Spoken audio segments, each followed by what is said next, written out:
one of the things you would want to be sure to do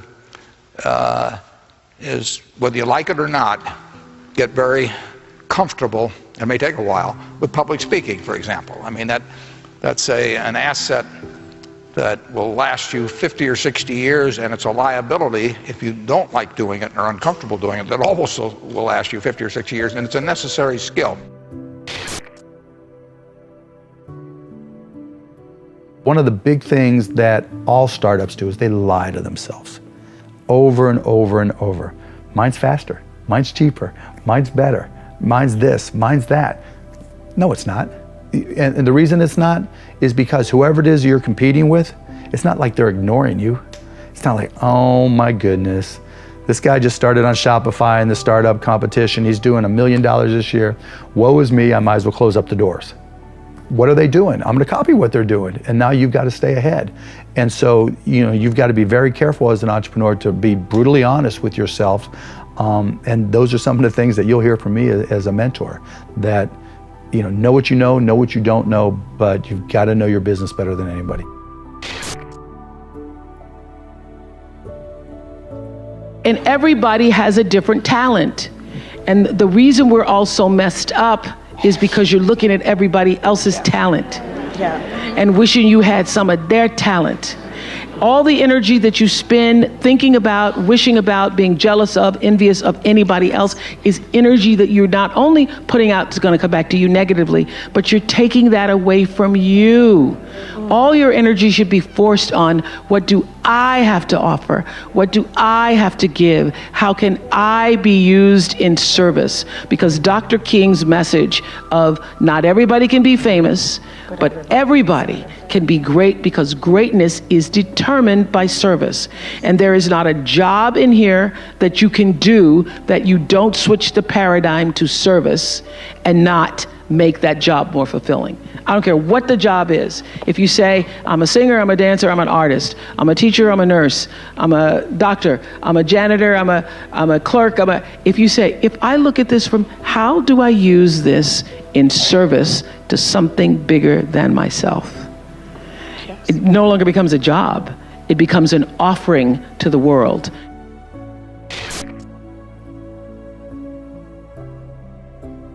You'd agree with me on this, but in many ways, one of the key factors to legendary success isn't your natural ability. It's not whether you have the right product. It's not whether you're in the right field. It's not whether you've had a blessed background. It's not whether you have the right IQ. I want you to really think about and deconstruct and play with, maybe later tonight in your journal. I want you to deconstruct this idea of confidence. And it seems like a very simple word, but just think about it in your own life. When you have confidence, or we could even call it fire, when you have that fire within you, that confidence, that interior bravery, you almost have this power to do whatever it takes to get your brave vision done. You see, in this world, it's not about, in many ways, your strategy in your business or your ability in your life. It's about this thing called confidence. And we have all had these times in our lives when we are full of confidence.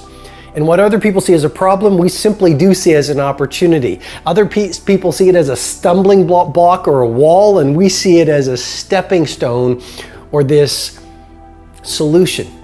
And so confidence is something that you really want to wire in. Confidence is something you really want to develop. Confidence is a practice. Confidence is a muscle. And like any muscle, the more you focus on it and practice it and train it, the stronger your confidence is going to grow. And I just have to say it again. When you are at a place in your life when there is an ongoing, steady stream of confidence moving through your mindset, moving through your heart set, you do the heroic in your business and you achieve the remarkable in your life. Nelson Mandela is a particularly special case study in the leadership world because he is universally regarded as a great leader. You can take other personalities, and depending on the nation you go to, we have different opinions about other personalities. But Nelson Mandela, across the world, is universally regarded as a great leader. He was actually the son of a tribal chief. And he was asked one day, "How did you learn to be a great leader?" And he responded that he would go with his father to tribal meetings. And he remembers two things when his father would meet with other elders.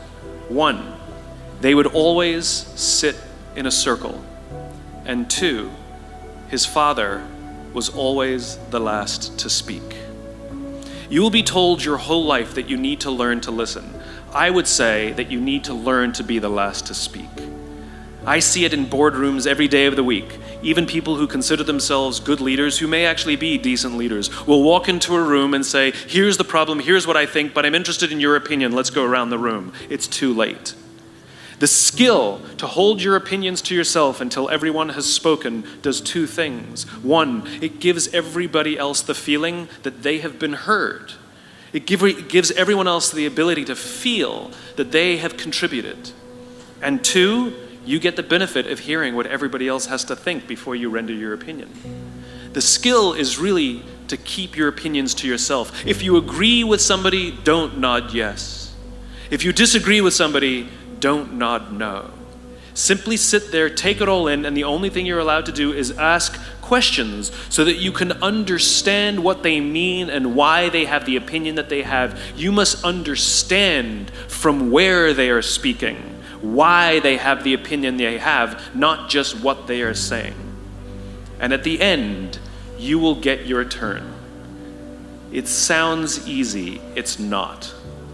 Practice being the last to speak. That's what Nelson Mandela did.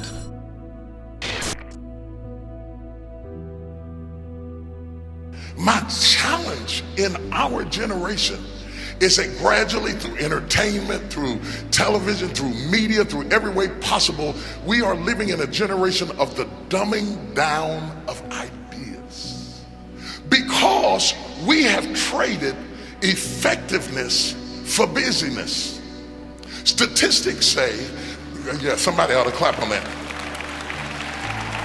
We are busier than any other generation we have seen in the last 300 to 400 years. We are so busy. We are busier than a one-arm wallpaper hanger. We're just busy. You'll get it later. Don't worry about it. It'll hit you in a minute. We are just as busy as we can be, and we think because we're busy, we're effective. But I want you to challenge your schedule for a minute and ask yourself, are you really being effective? Or is your life cluttered with all kinds of stuff that demands you and drains you and taxes you and stops you from being your highest and best self? And are you substituting busyness and all the chaos that goes along with busyness from being effective? Let me tell you, a bunch of scientists got together and they began to do some research, and they begin to determine that 80% of the things we do are busy things that we do in an area that is not effective, that the average person only spends 20% of their time doing the thing that they are really gifted at, created at, passionate about, excited to do, and the rest of it is all the dismal, dumb stuff that we all have to do in order to survive. Just crazy stuff that we're doing. Wonder what would happen if we would go from doing 80% of things that are busy but not effective and 20% of the things that are really effective if we would switch those numbers around and only give 20% of our time to the things that we have to do and 80% of our time to the thing that we were created to do.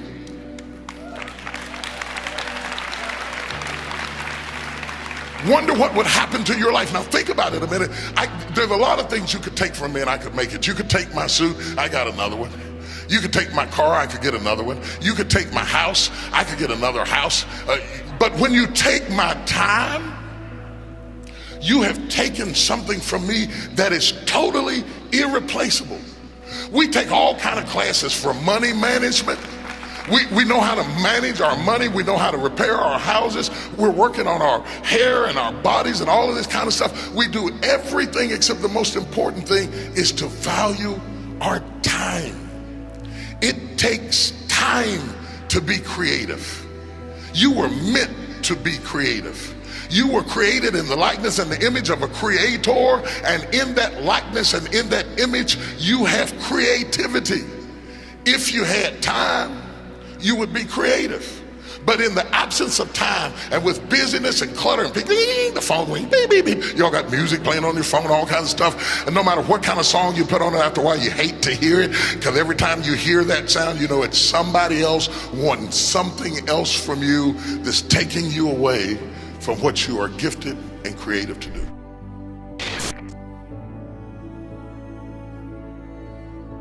So I have this thing that I've been promoting called No Whining Wednesdays.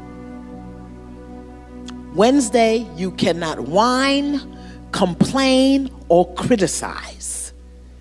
And people are like, well, what is whining? Whatever you think it is, don't do it. And every time you do it, you have to put a quarter in a jar. If you whine about anything, I can't, I'm tired, why do me, why don't you, why have me? Every one of them will cost you a quarter. Or complaining, why do you always, how come you, I always, they never, whoop, up, cost you a quarter. Then last week I had people send me pictures of their jars of quarters. Oh my God. But what they said to me also was, this was wonderful, because I was never ever aware of how much whining and complaining and criticizing I do. Now I've got mothers doing it with their children. So Wednesday is No Whining Wednesday. We need to practice that. We need to stop whining about what isn't happening, what we don't have, what we can't do, what somebody didn't do. We got to get it clean in 2014. No whining, no complaining, no criticizing.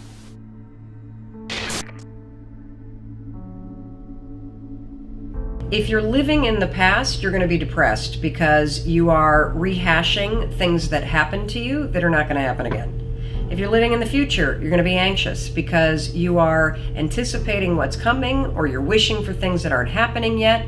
Being in the present is where the gold is. Being in the present moment is where you will have the greatest control, where you will feel the most at ease, and where happiness flourishes. There's a super tight connection between happiness and the ability to live in the present moment. A lot of people believe that happiness is tied to the things that happen to you. Not so at all. In fact, there is a professor of positive psychology. He's one of the grandfathers of the movement. He teaches at the University of Pennsylvania. His name is Martin Seligman, and he's studied happiness for decades. Now, one of the things that we've talked about a lot is that 40% of your happiness levels are preset by genetics. 60% you are in complete control of. And one of the things that this professor has discovered is that it doesn't matter what's happened to you. In fact, some of the people that have had the worst things happen to them, like people that have survived the Holocaust, are actually the happiest and most grateful people in the world. Happiness comes down to this right up here. It comes down to your thoughts, it comes down to your mindset, it comes down to your attitude, and you are 100% control of what you're thinking. You may not be in control of how you feel in the moment, but you can always, always, always, always be in control of what you think. And that will change how you're feeling. One of the most powerful things that you can do in terms of think, and this gets back to Strick's question, is how do you be present? Being present is literally nothing more than the skill of having your thoughts be in this moment, not in the past, not in the future, but right here. The way that you teach yourself how to do that is that the moment that you catch yourself being distracted, the moment you catch yourself starting to worry, the moment you catch yourself drifting to the future or drifting to the past, that's a moment of tremendous power because you basically just woke up. You basically just noticed that you're not here in this particular moment. So use that wake-up call, 5, 4, 3, 2, 1, and ground yourself in this moment. The best way to ground yourself in the moment is to look for something in this particular moment that you can savor. Now, I'm using the word savor on purpose because it's the word that psychologists use to describe what happens when you find something in this moment right now, right here, right now, to focus on and to appreciate. It could be literally the questions. These are printed out questions from people on social media. And if I were to stop and look at these and savor them, what I would feel in this moment is a tremendous amount of gratitude because people are taking the time to write. And that makes me feel incredibly grateful. And it also makes me very happy because it means that the folks that are writing are taking control of their lives and seeking out the information that they need. Another form of savoring that we can all relate to is eating. As you're eating, instead of drifting to the future and thinking about all the things that you need to do or hanging out in the past and rehashing everything that's happened during the day, be in this moment, in this meal. Slow down. Think about the food that you're eating. Think about the people that you're sitting with and how you feel about them. And if you want to take it up a notch, actually acknowledge them. Hey, this food tastes amazing. Thank you for cooking, or I'm so glad to see you and that we get the time to have this meal together. Those small, simple acts of savoring are how you expand your happiness inside the present moment. So, how do you be more present? Simple. The moment that you catch yourself in the future, in the past, worrying, whatever, refocus yourself right here, right now, and then find something right here, right now that you can savor. And when you do that, you're not only going to be present, you're going to feel more grateful, and you're going to feel a little boost of happiness.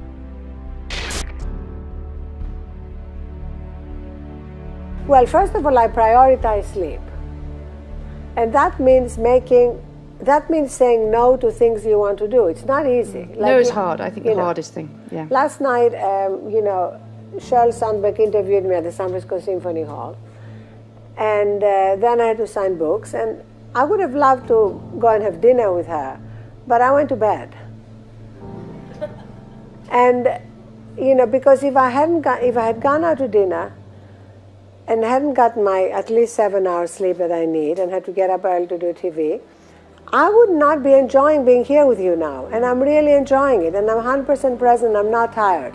And I hate being tired more than I hate anything.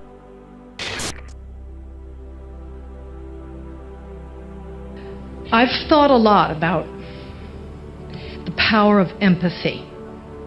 In my work, it's the current that connects me and my actual pulse to a fictional character in a made-up story. It allows me to feel pretend feelings and sorrows and imagined pain. And my nervous system is sympathetically wired, and it conducts that current to you sitting in a movie theater, and to the woman sitting next to you, and to her friend, so that we all feel that it's happening to us at the same time. It's a very mysterious and valuable resource of the human species. And women, I think, access it most effortlessly. We cry at sad movies. We don't feel we lose face or stature or position doing it. We see a news story that enrages us and we write letters through tears, our hearts pounding. I used to wonder why human beings developed these inconvenient and embarrassing responses, this sniffling, choking, wet obstruction. The thing that physicians and soldiers and stock traders and journalists and fashion models and politicians and news commentators and venture capitalists all must suppress in order to work most efficiently. I thought, what possible value, function could it serve in the Darwinian scheme of, survival of the fittest and the strongest and the most heavily armed? No, seriously, I thought, why and how did we evolve with this weak and useless passion intact within the deep heart's core? And the answer, as I've formulated it to myself, is that empathy is the engine that powers all the best in us.